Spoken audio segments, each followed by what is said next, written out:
name is Marwan Asad. I'm a producer and a DJ. The real problem in Ramallah is that when you see all these buildings and you see all these new streets and how the city is becoming so big, and unfortunately our economy is really messed up. People are not really making good money. Of course, it's all because most of our economy is either based on the money coming from outside, whether from Europe or from USA or the Arabian countries. And whenever they want to stop it, they stop it. And of course, when they stop it, the whole city stops. When you look at Ramallah from outside, you think that, okay, everybody in Ramallah is rich, everybody has money.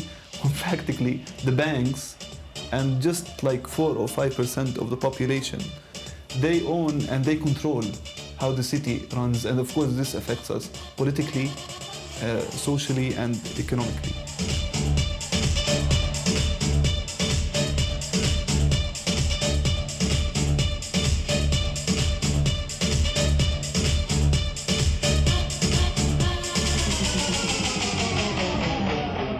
Flavie Pinatel, ce qui est assez formidable avec cet extrait, c'est que finalement, oui, il résiste, il lutte contre les clichés, mais en même temps, on est aussitôt rattrapé par la réalité. Ce DJ nous parle de politique, d'économie. Il nous dit finalement que Ramallah est un mirage, comme l'écrit Benjamin Barthes.